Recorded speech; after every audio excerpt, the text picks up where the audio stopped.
From Pacifica, this is Democracy Now!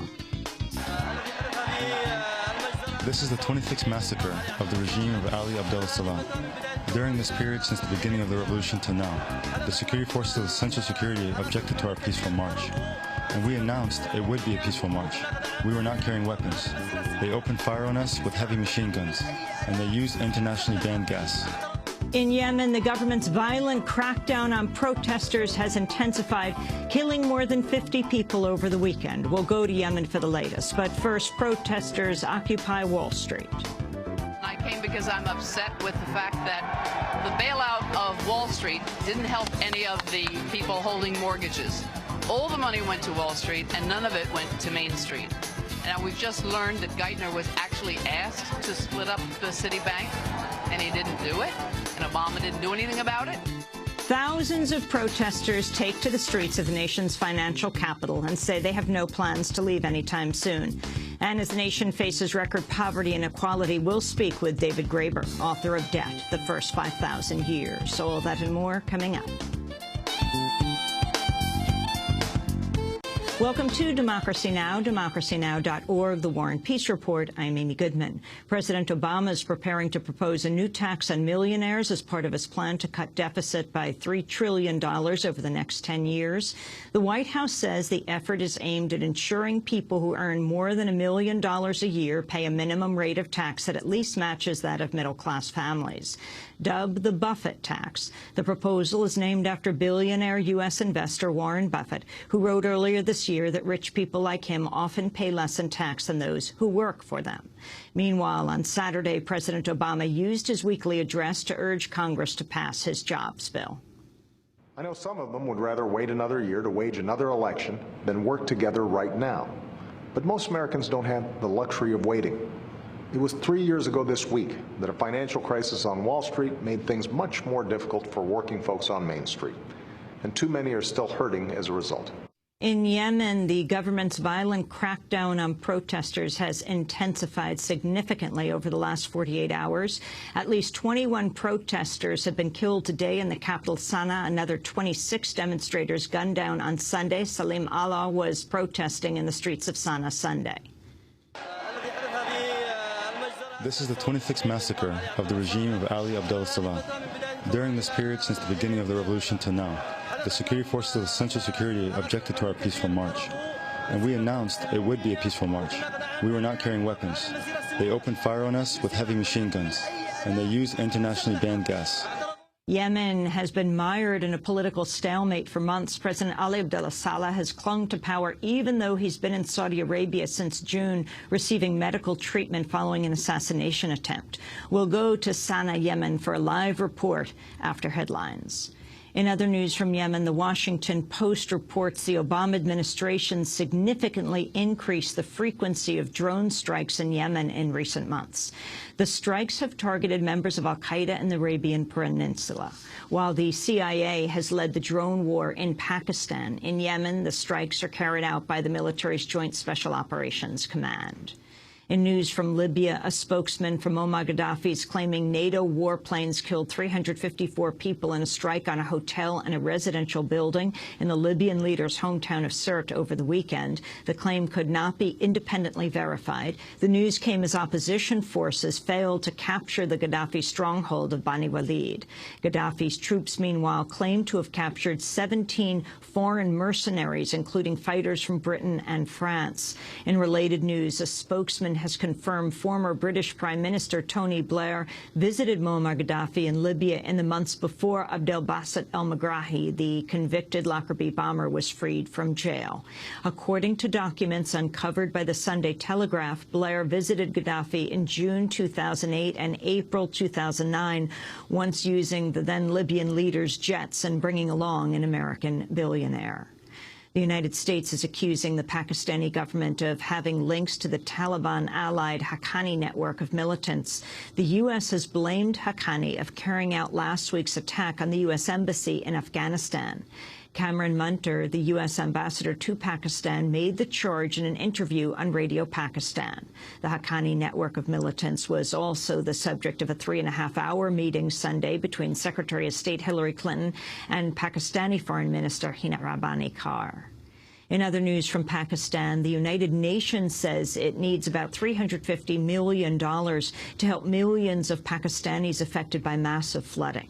The funds would reportedly be used to aid more than 5.4 million people in the provinces of Sindh and Baluchistan over the next 6 months.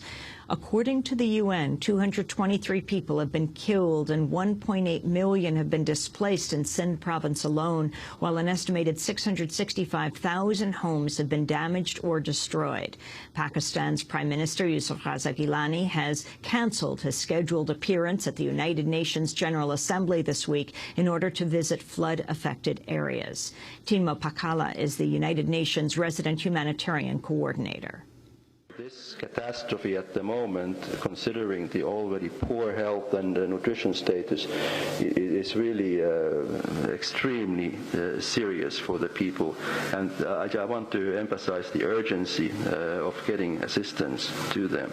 I do appeal to all of you to support the flood-affected people in Pakistan.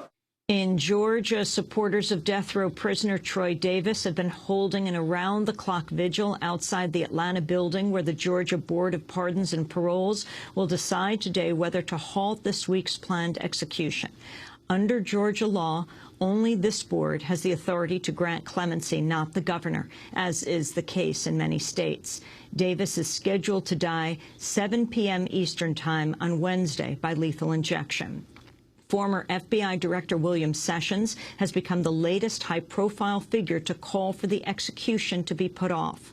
In a letter to the Atlanta Journal-Constitution, Sessions writes, quote, "The evidence in this case, consisting almost entirely of conflicting stories, testimonies, and statements, is inadequate to the task of convincingly establishing either Davis's guilt or innocence." In economic news, the Swiss banking giant UBS is now saying it lost close to $2.3 billion because of unauthorized trades committed by a single rogue equity trader based in London. On Friday, the UBS employee, Kweku Adebole, was charged in London with fraud and false accounting dating back to 2008.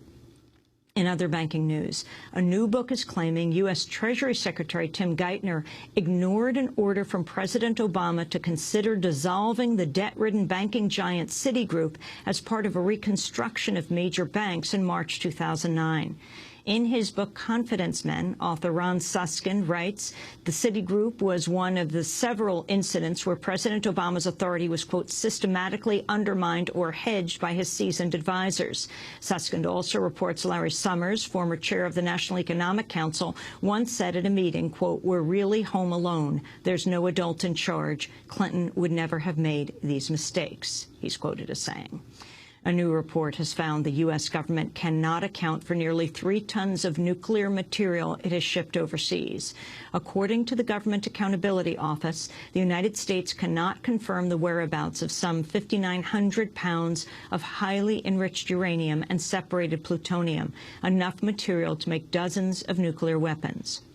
The United States relies on foreign nations to track the material once it is shipped overseas, but according to the GAO, nearly half of the international sites mandated to hold the dangerous material fail to meet International Atomic Energy Agency security guidelines.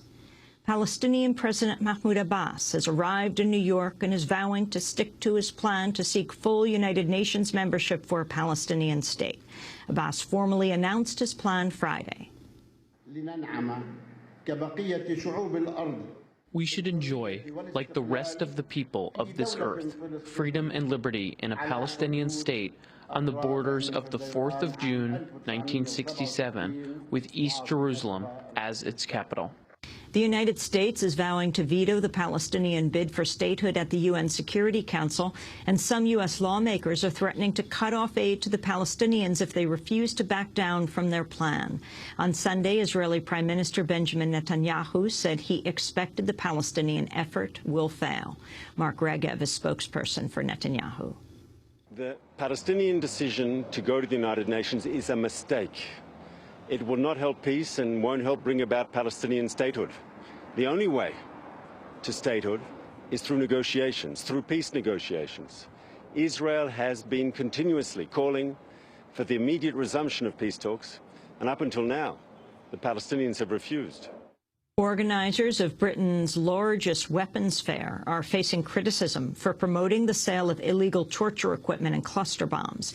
Last week, the Defence and Security International Fair in London attracted some 25,000 visitors from around the world. Among the items on display were leg cuffs, waist chains, lead chains, and an enhanced transport restraint system promoted by a company called CTS Thompson.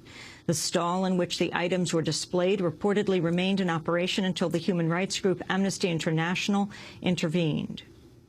In related news, newly released diplomatic cables from the whistleblower website WikiLeaks reveal extensive international efforts on the part of U.S. officials to defend the use of cluster bombs around the world. While 62 countries have signed on to an international treaty banning the use, development, production of cluster munitions, the U.S. has continued to maintain the weapons are legitimate when used properly. A series of cables from 2008 show the U.S. attempted to pressure the Afghan government not to sign the treaty, reportedly because the U.S. feared the implementation could impede the ability of U.S. forces to use cluster munitions in Afghanistan. The efforts ultimately failed. Afghanistan ratified the agreement last week. A delegation of Christian and Muslim religious figures is returning from Iran after attempting to secure the release of a pair of American hikers jailed for over 2 years on espionage charges. In a statement, the interfaith delegation claimed to have urged Iranian President Mahmoud Ahmadinejad and other officials to release Shane Bauer and Josh Fatal. Bauer and Fatal were arrested in 2009, along with a third American, Sarah Shourd, while hiking near the Iraq-Iran border. Last week, Ahmadinejad suggested the men were being pardoned and would be sent home within the coming days. The Iranian judiciary, however, quickly issued a statement saying the case is only under review and that no decision has been reached. According to the American's lawyer, the release has been delayed because a judge needed to sign bail papers. He's on vacation until Tuesday. Some have speculated Ahmadinejad has been trying to get the Americans released in time for his visit to the UN General Assembly in New York this week. You can go to our website to see a report from Shane Bauer, who is a freelance journalist. He reported for Democracy Now! In news from Latin America, Brazilian authorities have arrested 2 brothers in connection with the murders of 2 Amazon environmental activists earlier this year. José Claudio Ribeiro da Silva and his wife Maria do Espírito Santo were killed in May. For years, they've been vocal critics of illegal loggers, cattle ranchers, and charcoal producers that were operating in the Amazon. And those are some of the headlines. This is Democracy Now!, democracynow.org, The War and Peace Report. I'm Amy Goodman.